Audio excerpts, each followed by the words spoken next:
Your father was the introduction to music for you. Do you think that that has an effect on how you understood music and how you learned music? Absolutely. No matter how sad he was, how depressed he was in a certain situation, he always saw the bright side of it. Mm-hmm.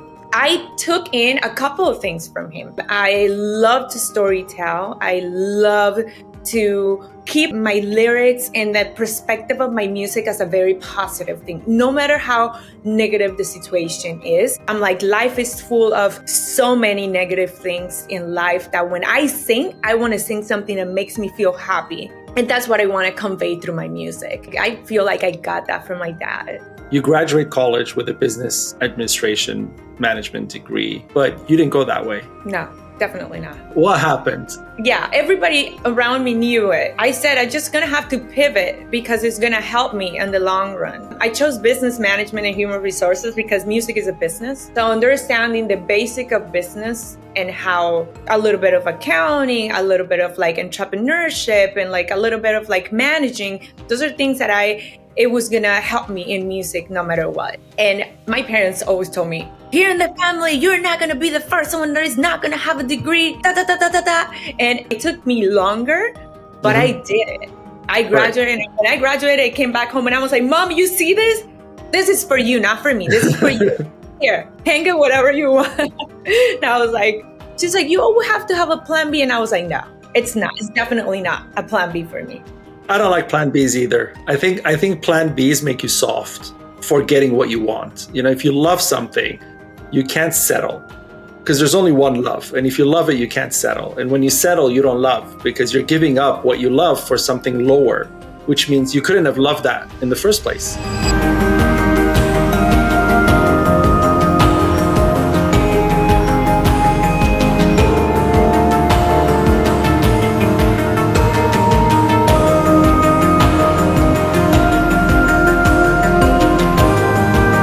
Welcome to Compassiviste Dialogues. I'm your host, Ali Horiat. My goal in this program is to educate our audience about various global issues and how we can help. Today, we bring to our dialogue violinist, DJ, and singer, Esther Anaya. Esther, you've been a professional musician for many, many years, from playing the violin, composing music, to DJing at famous events. You are the official DJ of the LA Chargers, and you've performed for the Anaheim Ducks and more. I want to start this conversation by going all the way back to your first memories of music and how music flowed through you in Colombia. Absolutely. Well, I started since a very, very, very young age. I started literally when I was 6 years old, about to turn 7. And I grew up in a musical family. My dad is a passionate person. Everything that has to do with singing, playing the guitar, composing music, that's his life. And I grew up listening to him, making music, singing to my mom, and teaching me how to sing. And it was just always that kind of like connection that we had together. And from there, it just, I fell in love with music and the violin, the instrument itself. And I just wanted to play the violin all the time until my dad gave me my first violin when I was turning 7. So it was a very, very, I would say, very special moment in my life when my dad brought me this instrument. And I was so happy that like it literally changed my life because I've never gotten a better gift than the violin I got when I was about to turn 7. Okay. And can you explain a little further how this relationship creates the music? I always like artists that express themselves in this way because I also actually have a friend who he's married and his wife says, if I ever take you to court, you're going to lose because you have all these mistresses, and he's a pianist and he has, several pianos, and for different music, he uses different pianos. He does film scores and he calls them by their names. And so I had this conversation with him as well. And I'm really excited that now I have another artist saying the same thing. So explain to me, how does this come about to you? So I feel when you're making music, there's always a feminine and a masculine energy that Hmm. combines together. That's how you are able to make music that appeals to people, right? And you talk about love, relationship, feeling anxious, feeling happy, feeling sad. Feels it's as a human having the feminine and the masculine energy combined together is what it could translate perfectly when you're singing lyrics or when you're making music in major tones and minor tones. It depends where you go, right?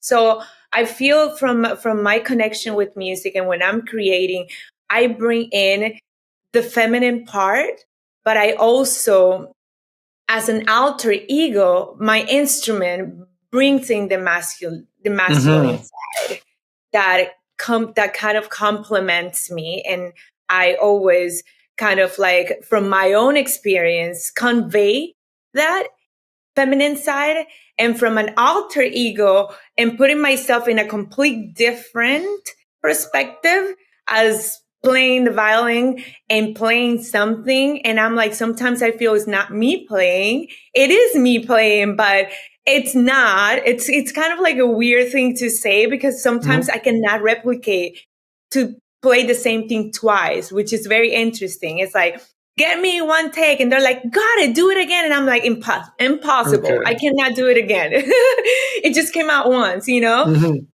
So it's like that type of thing and that type of relationship that I would say, this translates through me in my relationship with Martin or like my other instruments that I have, like 10 of them. And now, yeah. Okay. And your father was the introduction to music for you. Do you think that that has an effect on how you understood music and how you learned music? Because as an artist, I find different artists have a different connection to music. And more than not, I feel that it comes from a personal space, the connections that they have with their music. So do you feel from your description of the relationship your father and mother had and the way he sang to her and the passion that he had in his music, that you also learned music as a form of passion? Absolutely. I feel in life we take on the things that surround us in every single aspect. I feel musically, the passion that my dad and the way how romantic he is.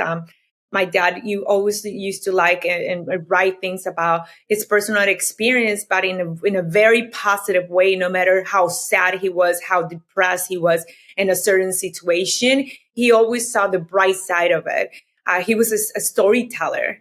Um, he was a very kind of like an old school soul. Like he grew up listening to like very like Jose, like we were talking about like Latin, Mm-hmm. big Latin, Julio Iglesias, like big Latin singers and everything. So he's very deep, right? I took in a couple of things from him. I love to storytell. I love to keep my lyrics and the perspective of my music as a very positive thing, no matter how negative the situation is, or it could be a heartbreak. Someone backstab me or whatever. I'm telling the story at the end of the day, it's something positive. And I don't like to curse on my words and, certain things I like to keep it, very, very, in a very like feel good. That's why I'm like, life is full of so many negative things in life that when I sing, I want to sing something that makes me feel happy. Mm-hmm. And, um, and that's what I want to convey through my music. And I feel like I got that from my dad. Okay, that's beautiful. And I like that you explained that because I find a lot of times when I listen to music, I read the lyrics and I try to read the story. And sometimes, like you said, there are beautiful stories in there that are attached to very beautiful beats or melody or whatever it may be. And it could be, really beautiful music all by itself, even without the lyrics. But sometimes we get taken away with the music. Like, if you're hearing the music at a concert or at a club or a big venue, you're not really tapping into the lyrics when it's like a happy beat or a dance beat or something, because the beat takes over. But then if you separate it and you listen to the lyrics, you're like, wow, that there's a big story here from this song, right? It's not just a dance beat for the summer. There's, something behind it. So I want to ask you this. If you think through your catalog of music, what would you say is an example of your music where you've taken a traumatic or depressing moment that you've written about to kind of release that and turned it into something positive to show how the positivity comes out from you? Yeah, I could probably say my upcoming release. It's called Higher Self. I was inspired. This song is. I was inspired by one of the darkest moments of my life. I would say I was feeling very vulnerable. I was trying to follow kind of like what people wanted to see me doing, and it was just not working for me musically. And I just tried so many things, so many genres, and it was just what people were telling me. Try this, Esther. You should try. This is what's hitting. Blah, blah. And I was just getting lost myself. And it was a one moment where I just felt like, oh my God, I need help. Like something higher than me. I need direction. I need someone to come and tell me, because I'm trying so many things and I'm frustrated Mm-hmm. musically that I don't feel that I'm giving my all. I'm just trying to fit in because this might work, or this is the successful genre Mm. that's hitting right now. You should do reggaeton. You should do this. You're Latina. You fit more in this. You look like this. You should do. So I was getting so overwhelmed until one time I just said like, I need help. I surrender. I need help. God, like, help me. What should I do? And I wrote this song called Higher Self. And this song talks about letting the higher self guide me through the darkest times of my life. And when I decided not to follow the lines and follow what everybody else wanted me to do, and when I closed my eyes and I connected to my higher self, I was able to see clearly what my vision, my passion, and my purpose was, and where I should be going. And when I just like let my ego, not take over myself, and I put my ego aside, because ego is one of the things that you have to fight as a musician. You have to be vulnerable. Like if you're not vulnerable, you cannot convey a message. Like you can't fight it. So my ego was very strong, and letting my ego go was one of the most beautiful things making music. And in this song, it's a house EDM, very high energy song where I'm just expressing and screaming, how my higher self just opened my eyes and just brought back to life who Esther Anaya is. But Mm. that's a deeper message. But once you hear it, it's just a feel good festival song. Yeah. Which has a backstory that you've shared That's here. backstory that, Exactly. yeah. Okay. Beautiful. And how old were you when you moved to the US? I was 13.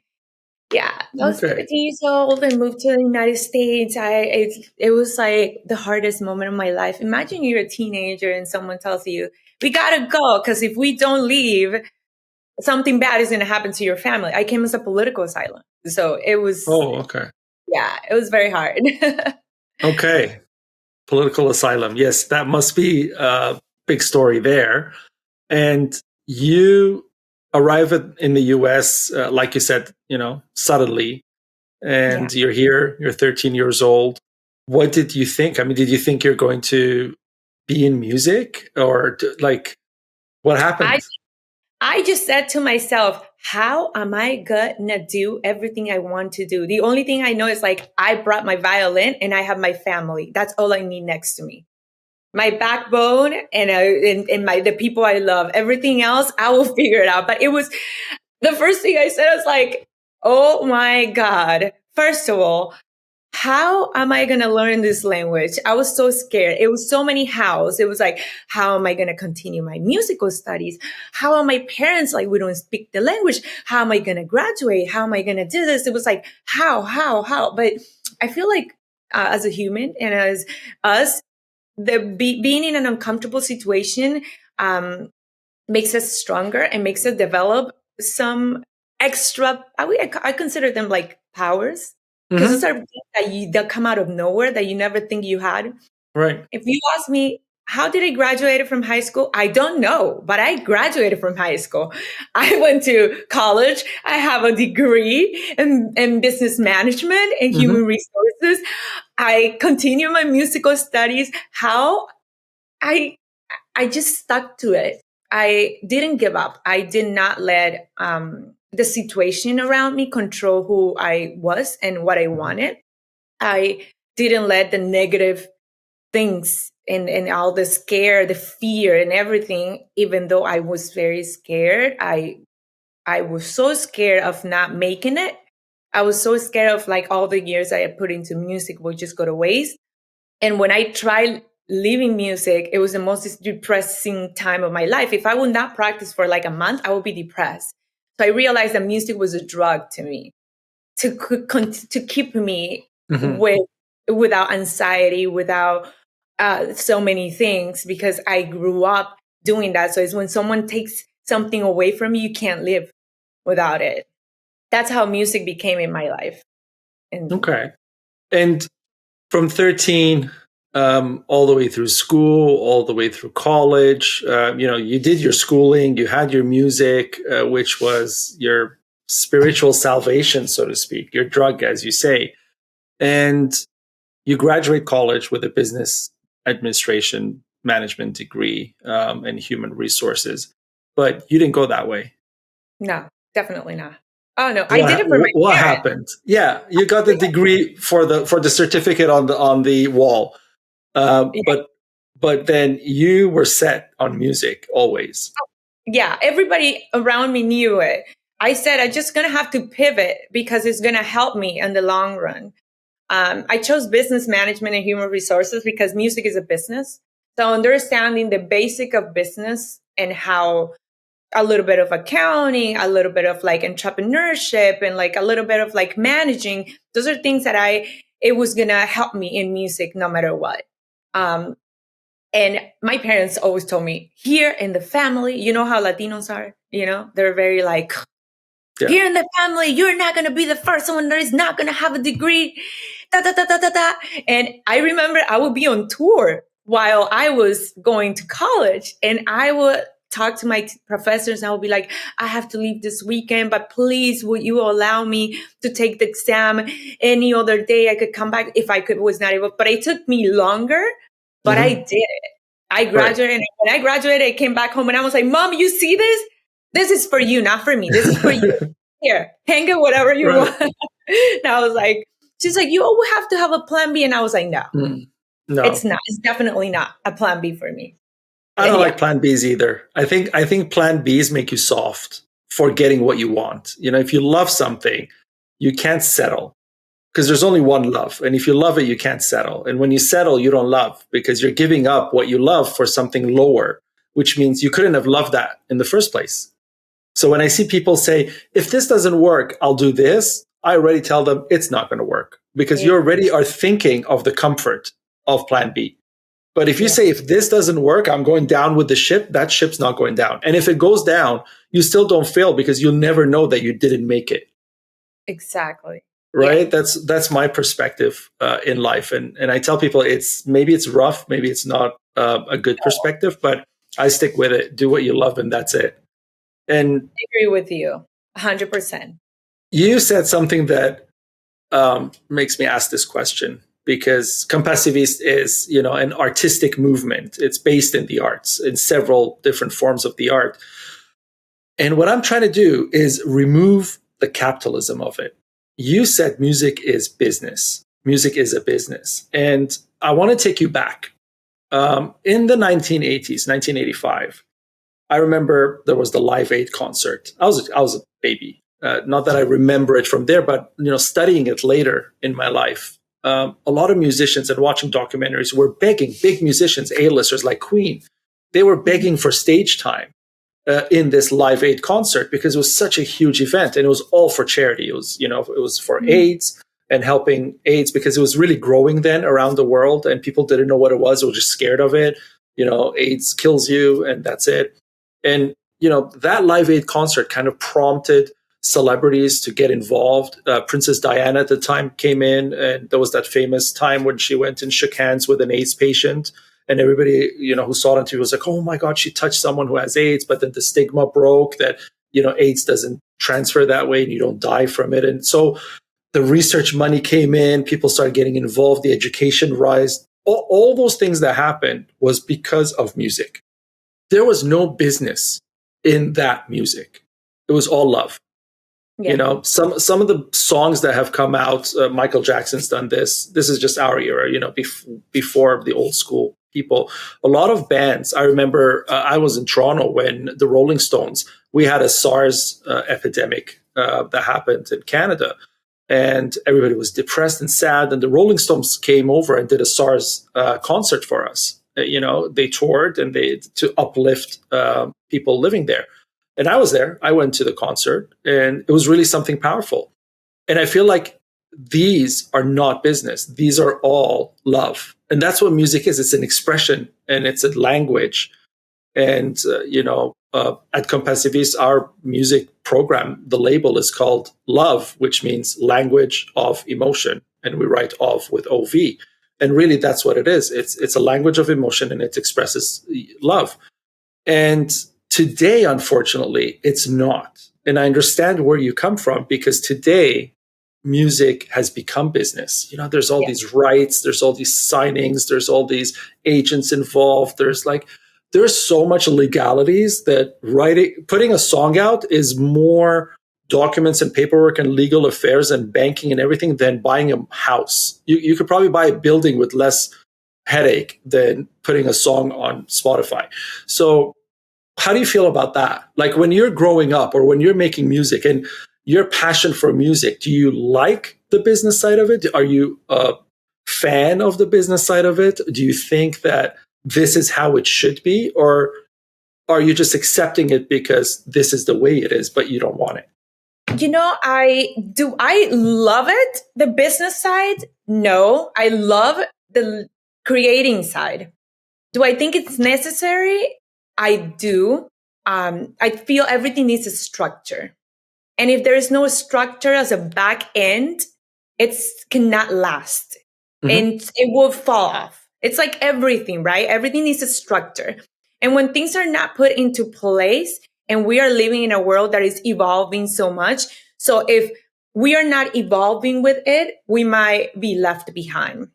And with technology and everything that is growing, taking into consideration that music has the passion side and has a business side, and being able to combine them both together and use the knowledge to create a longevity career, a long career of success is what makes a successful artist. And understanding all the factors that are around it, like the legal parts and the marketing, the branding, having all this, because I feel if I refuse to it and I don't embrace it, I'm not going to make it. Yes, you lose personally. I lose it. If I embrace it and I'm like, just go with it and try to understand it, because it's not easy to understand. It's taken me years to understand mechanical rights, royalties, splits and all this. I was refusing to. I was like, this is too much for me. I am just a creator. I just want to make music. And when I wanted to just do that, people were doing bad things behind my back. Yes.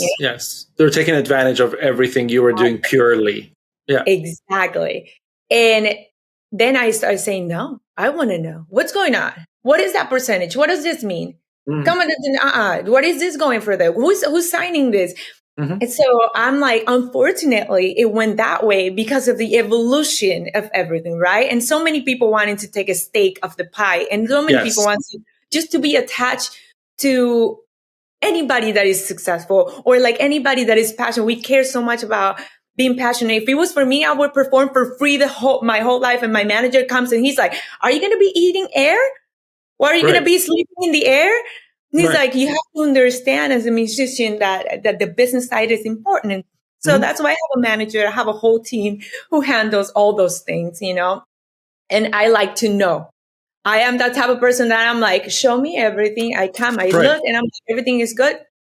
Okay. That is perfect that you're on top of everything. Now, I know you've worked with musicians like Rihanna and Snoop and Calvin Harris and many others, and these are people who have top songs out there and everything.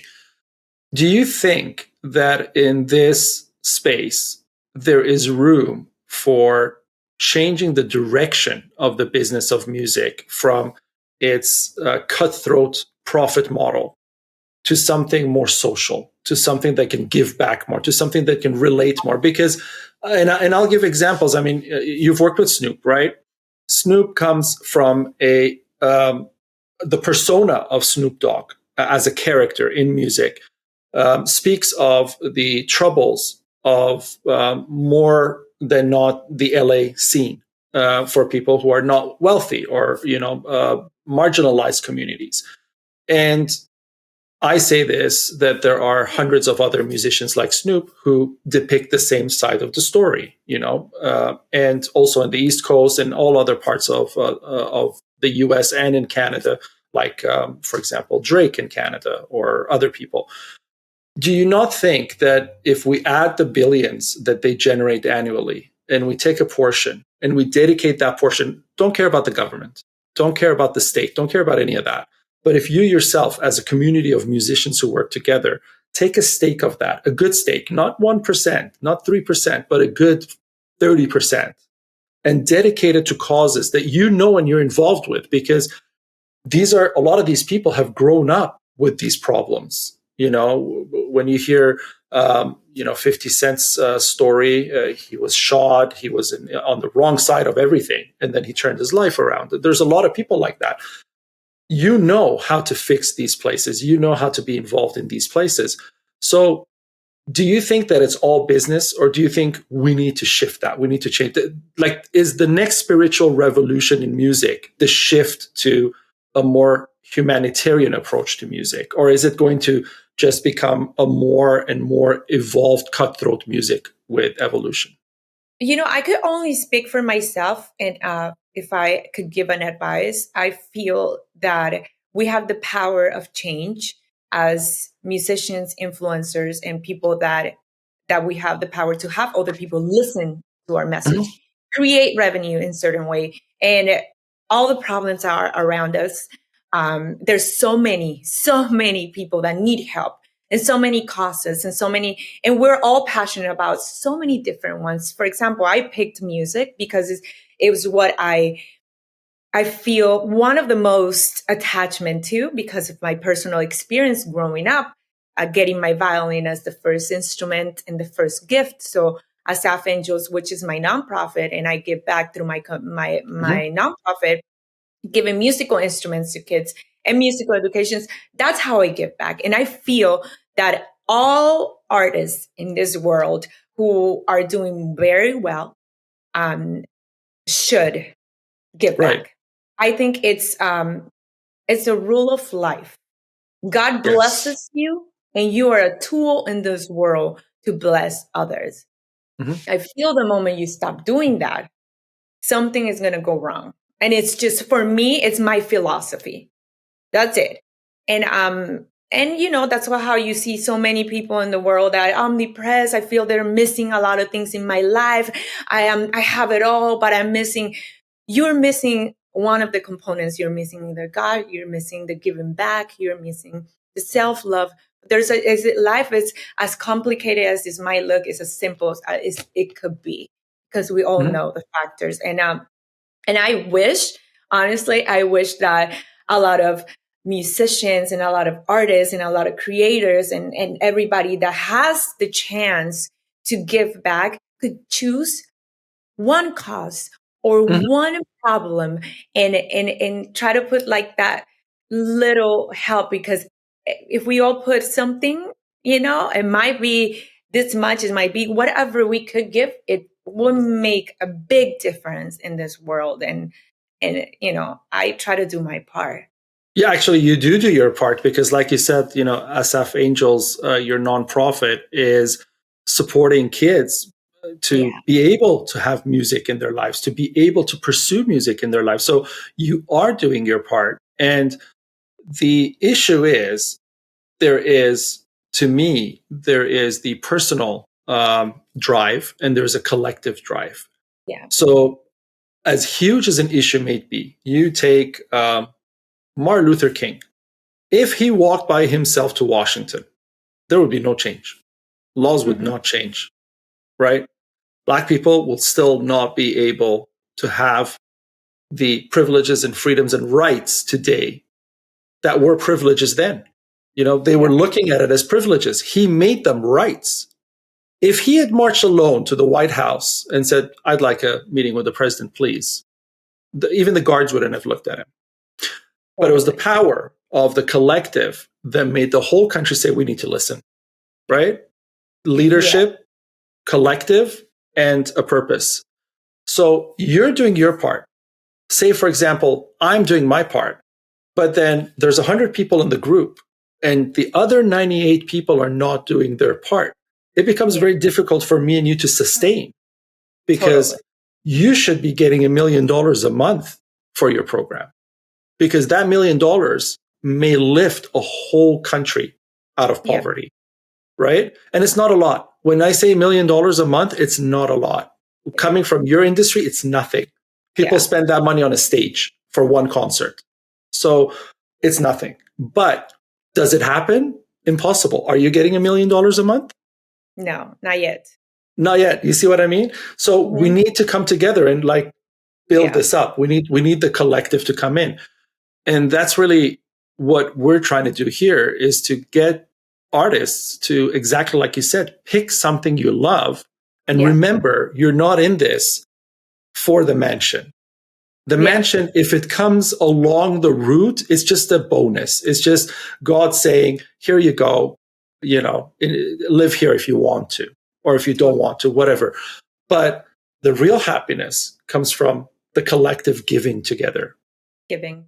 Yeah. Right. And that's why I love talking to you. And I was pursuing this conversation. It's because you're doing exactly that. And you're doing it early on. You're doing it from the start. You started music and you said, "Okay, I start my music, but with my music, I'm starting to give as well." So, that's how everybody should have really done it. Now, you've picked this model, and you help children in LA, you help children in Colombia, back home.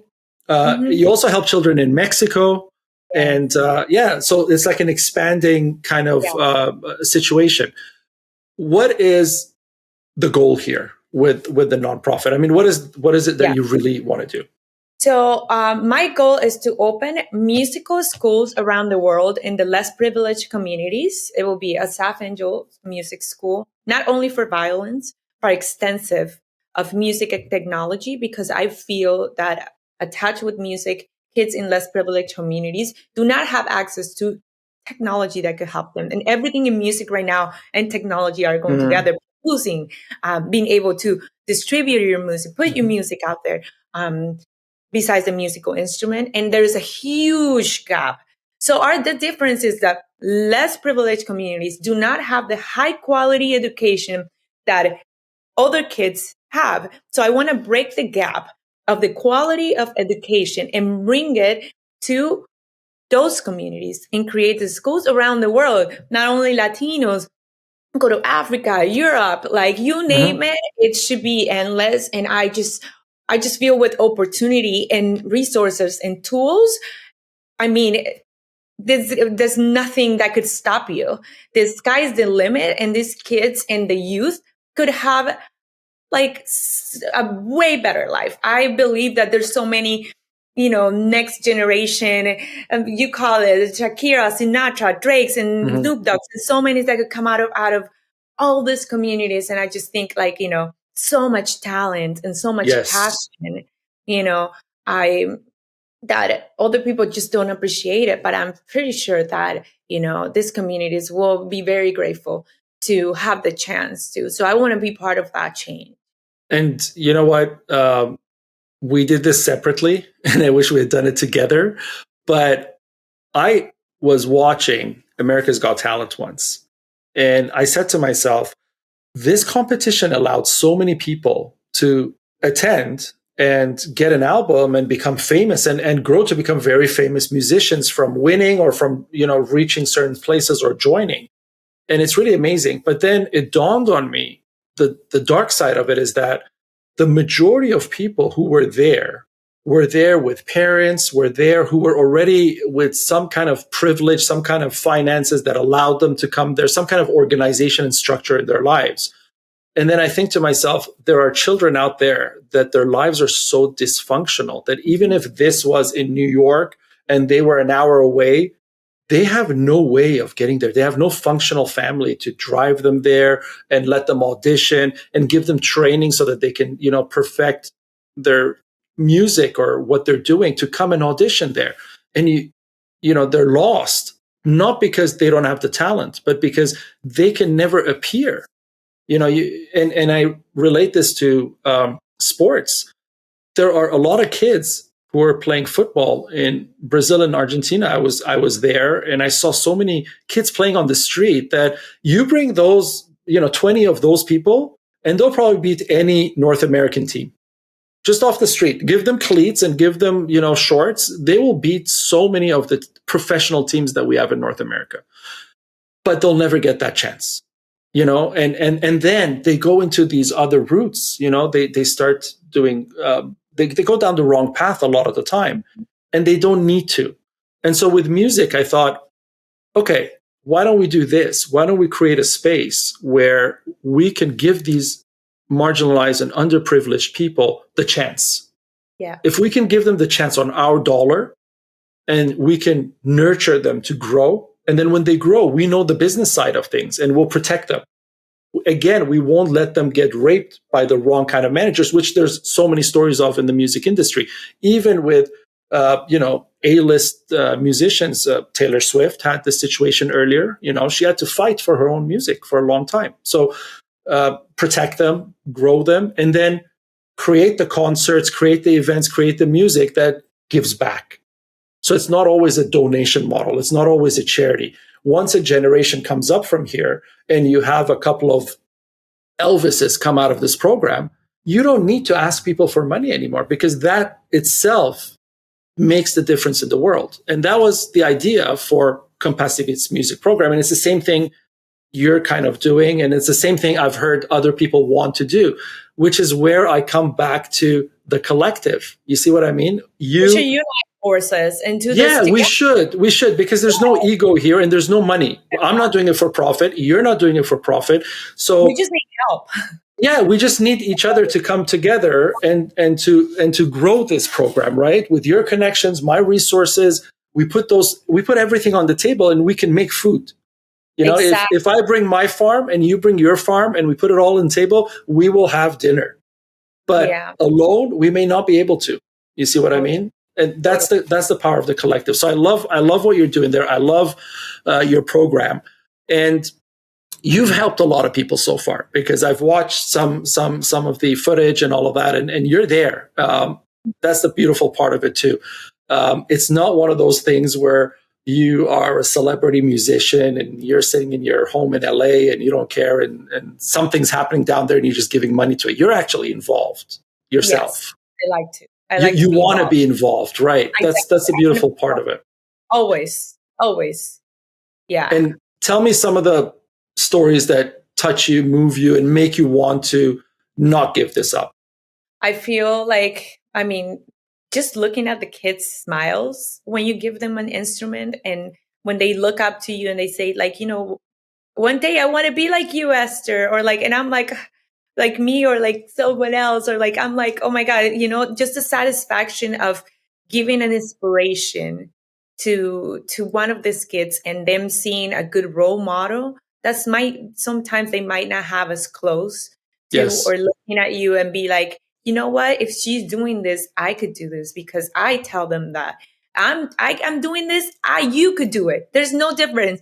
They're there. You could be next. Mhm. And bringing that like humanity, because they see musicians, artists, celebrities is so far away. When you get to their level and you connect with each Mhm. one of these kids, you bring it back to reality, and they feel more like fueled, and then they feel more attached to the dream and attached to the passion. To me, that says it all. And being able to see you smile, being able to get a hug from this, knowing their Mhm. stories that sometimes it's like, they come from dysfunctional families, Yes. people that abuse them. They're running away from their families because who knows what's going on there. And there's this, Right. the refugee they get is just music, or being able to be in a class, grab the instrument, and Mhm. that there, it's like what fuels me and what it tells me that I should never leave it. And it's, as a nonprofit, you go through stages, right? Stages where you just don't have anything and to be giving, and you're going through a really hard time, and it's like, we need to expand. This is the most we could do with the resources we have. And what do we do to keep expanding?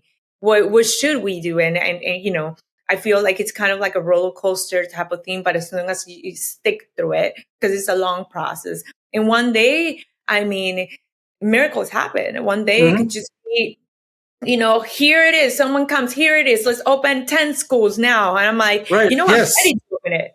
I'm ready to Yes. open it. Yes, exactly. And that's why I don't give up on my programs. You're absolutely right. I have, at Compassiviste, we call it an octopus because we have 8 programs, 8 different art programs. And people look at me, some of my friends look at me and they say, each one of those costs like, millions of dollars because these huge ambitions, like you need Elon Musk to partner with you. And I said, no, I got something bigger. I got God. Exactly. Elon Musk is nobody.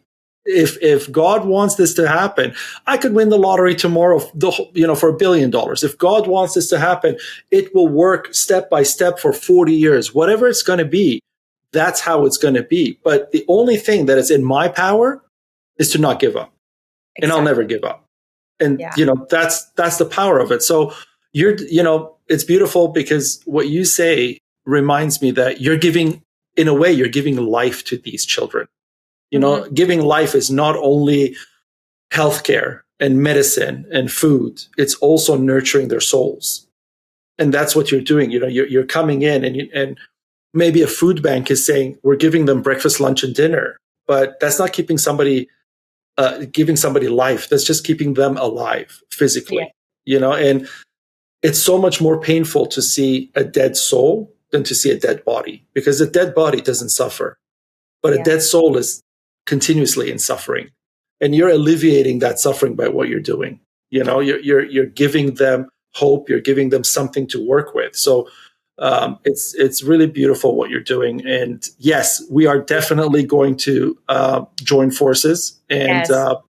we're We, definitely going to help these children. Yeah, we have to. And you know what? Everybody in the world has to. I don't think it's a privilege. I don't think it's, sir or ma'am, you're so kind for helping us do this. No, I think it's everybody's duty. I think it's your duty when you're successful and wealthy and you have extra, and like I told you before, the way that people are spending money today, it's not too much to ask for a lot of money. It's not, because there are people buying cars that are beyond, a city's economy.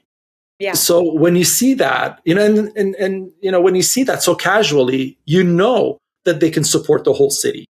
Yeah. And then it Totally. becomes an issue. And it becomes an issue for me because if you're doing that, that's fine. But if you're not doing this as well with it, I don't know how to call you human anymore. That's, and I stand by what I say. If you're Yeah. not supporting, if you're not charitable, if you're not helpful, if you're not raising the community, Yeah. then your purpose is lost upon you because that Bugatti, that mansion in Malibu, you will leave it one day. You will leave it one day. Your legacy will stay. And what's the Yeah. legacy? I mean, if we think back to some celebrities, some musicians, some actors who died in the 80s, we won't even remember their names because there's no legacy. So you got an Oscar. So you did a good movie. So you wrote a #1 hit song. Great. but what's the legacy? Exactly. So that's why I love what you're doing, because you're bringing that legacy, you're bringing that power of that legacy. Yeah. Now, besides the donation of instruments, for the people listening and for the audience here, how do they support? Because, these conversations move people. And I always tell people, we don't need to knock on Taylor Swift's door and say, please give us money to start this program. If 1 million people in the US, which is, a small percentage of the country, gives us $10 each, we don't need money anymore, kind of, right? We don't need money anymore. So we open so many schools around the world. So sometimes I feel like if we can reach out to people who are listening and say, hey, this is all we want to do. All we want to do is help people and bring them out of the misery and bring them out from, and it's so many benefits. It's not just giving music to children. That child can grow up tomorrow, if not escaped from that community, from that society. They can grow up tomorrow being trafficked. They can grow up tomorrow and go into drugs. They can grow up tomorrow, so many different things, right? They don't have an escape. They don't have a way out. But when you give them a guitar, all of a sudden, you never know. You never know. There's that chance, right? And it's worth that chance. And when they see you, and you're the perfect role model, because like you said, overnight, 13 years old, boom, new country, new people, new friends, don't speak a word of the language, and look at you today. And in LA, not in a sheltered community, not in a place of full security and safety. You went to LA. So you could have gone every which way. I mean, you could have been dead by now, for all I know, Yeah. It's a possibility, but look at you, right? And that's something, everybody looks at that and says, if she went from Colombia to LA and this is who she became, then most people around the world are not going to have a worse story. So they can look at you and say, I want to be that. And it becomes a stronger possibility. Do you see yourself in the children you help in this way? Do you see yourself relating to when you were young, relating to when you moved? Absolutely. I'm going to tell you a little quick story about my father that, it marked my life very much when he was young. And his dad lost all his money, so he had to move into my grandma's house. And he says that the family used to mistreat him and treat him like less than everybody else, all the other grandsons and everybody. So they would put him in a room at the back of the house with all the things that didn't work in the house in a little bed. And he said that right there was a guitar with only 2 strings. And he said that every time he would come from school, he would go play his guitar with 2 strings only. And then that's when he started composing music. So that story comes, he tells me the story. It reminds me of the moment that he gave me the violin, my first violin. I cried. It was the most beautiful thing. Then fast forward to before we were moving to the United States, the school I was going, they shut it down for renovation, for music school. They shut it down at Casa de la Cultura, Bellas Artes in Barranquilla. So it was like school, and I couldn't get any violin lessons. So the teacher came to me and he says, come to my house. I will teach you for free. And I'm like, wow, like I'm not going to get behind. And I would go to his home and he would teach me hours for free. And all those things marked my life. I remember my dad's story. I could imagine my dad so young. We were talking about like 10 years old kid, depressed and being, put aside. Yeah, mistreated. And those things were like, I have to do something. I'm not the only one who went through this. My dad is not the only one. There's many that we could be saved through music by choosing the wrong path. Music kept me on check. Yes. I didn't go on so many things because my mind was focused on music. I had love for music. If I was stressed or depressed on anything, I would grab the violin. And for me, it was like an anxiety release. Like that was the way of me releasing my anxiety and my frustrations was playing the violin. And I know it's very therapeutic. How do you say it? Therapeutic. Yeah, you said it right. It is for many people. And I know it will be for many kids, and it is for many kids. And I feel that, I see my story, I see my dad's story in these kids, and I see so many stories, their own stories and everything. I'm like, this is the future. This is where this is my calling.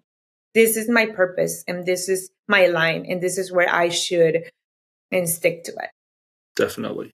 And it's, wow, your dad's story is coming to life for me, thinking of a little boy with it's one of those, Latin movies have this. They have this tear-jerking stories that they show you, right? And you're thinking, you don't see this in any other kind of cinema. And this is one of those. I'm just imagining a little boy with a guitar with two strings, but he's still making music out of it. And that's being grateful, right? That's feeling privileged, because when you have that, you think, I could have not had it.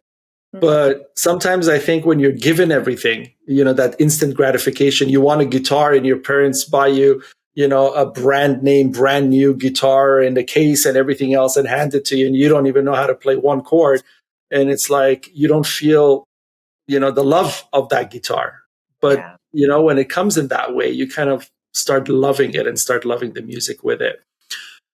So now Compassiviste and SF Angels are definitely going to join arms on this and make some progress and make a difference in music, because I love your story. I love your backstory. I love your perseverance. I love your courage. And I love that you are a powerful woman, because when you're talking about the business of music, you change tones. You became so serious, and there was no romanticism in your voice. There was no fun in your voice. You're like, I watch everything. I listen to, I say, let me see this paper. Let me see that paper. And I love that, because yes, the Latino side came out. Yes, exactly. The scary side of the Latino came out. Yeah. But I love that, because when you're on my team and you're like that, I push you in front of me, because I don't have that side. I'm just one side. So you can be the strong person in the group. That's lovely. Now, tell the audience about your spaces, your social media, your websites, everything that can draw attention to what you're doing and can bring people to help. I mean, also, should people show up with violins and guitars and stuff, or do you want them to donate money, or how do you function? So I take it in any way that they want. If they want to donate instruments, used instruments, new instruments, if they want me to connect them with the place where they could buy it and then just ship it to me, perfect. If they want to send the money and we buy it, perfect. They want to donate their time. Yes, amazing. Teachers. We always need people that want to come and help. More than welcome to, either in Colombia, Mexico, or here. We're trying to expand the Los Angeles school. We haven't been able to expand, so we definitely need help. Any person that wants to come and help, or want to donate, want to see the kids, want to meet the kids, we could definitely arrange that. Completely possible. So everything could be done in our website is asafangels.org. And in this website, it says, get connected, get involved, donate. I personally answer all the emails, so I can guide everyone in the way they want to be involved. So and where do they follow you? So, and for all the music and everything else that you guys want to know about, EstherAnaya.com is my website. You guys could keep up to date to all my upcoming shows, merch, all the upcoming music videos, everything. And obviously on my social media, which is Instagram, Esther Anaya. Then we have TikTok, Esther Anaya, YouTube, Esther Anaya. My music is in all platforms. So we have Spotify, Esther Anaya, my name everywhere. You put my name on Google, then all the things come out. Just remember Esther Anaya and everything comes up. Esther Anaya, everything comes out. Okay. And where are you performing next? What's the next big Esther Anaya event? Oh, wow. So I'm going to be in Miami, 11 Miami. Super excited. I have a residency there. So I'll be Okay. going there. Then football season is about to start too. So I will be at all the Chargers game for the football season. I'm going to be in Canada. I'm going to be back in LA. I'm going to have an event in LA actually for Asaf Angels in June 8th. It's going to be, I'm going to be announcing all the details and finalizing the flyer and everything. So I'm going to be performing and all, all the proceeds. Well, a part of the proceeds are going to Asaf Angels. I'm in partnership with a couple of other people. So Asaf Angels is going to be present there with my show and a couple of other people. Wow. Basically, what you're doing is going to SF Angels, and Exactly. So their my parts part, is I'm going to right. curate the whole entertainment and music, and whatever is going to be from my part, it's going directly to Asaf Angels, so we could expand our LA faculty. Beautiful. That's lovely. Thank you very much for sharing all your story and your dad's story. That was really, really touching. I think you should put that on your website. It was a very, very moving moment in our conversation. And thank you for speaking here today and sharing all of this, your music, your passion, your business side. I hope this is video and audio, so people try to watch it on video so you can catch her business side too. That was an experience on its own. That was beautiful. And I encourage everybody to visit her website, go on her socials. If you are in music, if you're a teacher, but whatever it is, if you have instruments, if you have nothing to do with music, it doesn't matter. Buy something, donate, help, because this means a lot to a lot of young souls. You are bringing happiness to a soul. Look at it that way. And so, it's powerful. And we're going to grow this and we're going to really expand here so that you can have it in many cities and be able to help many children. And I encourage everybody to go to asafangels.org and support. And please subscribe here to our podcast so that we can bring you more stories like Esther's and follow up with Esther, and share this with everyone so we can support Esther more. Follow us and Esther on her social media, Esther Anaya, and us on Compassiviste. All links are listed below. And we're always here to help together, not alone. The whole show, the whole purpose of the podcast was to bring like-minded people and tell them, hey, we're actually doing the same thing you're doing. So let's join forces. And we will see over years the growth this will bring. Thank you for listening. I'm Ali Horiat.